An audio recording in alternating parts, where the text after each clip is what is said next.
ও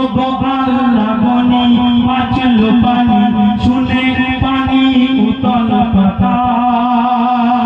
পানিতে রাখলে পুরা উঠলো তুফান বলে বইতে পারবো না বললাম মেরা তখন আল্লাহ পাক ফেরেশতাদেরকে ডেকে কি বলছে শুনবেন শোনো ফেরেশতা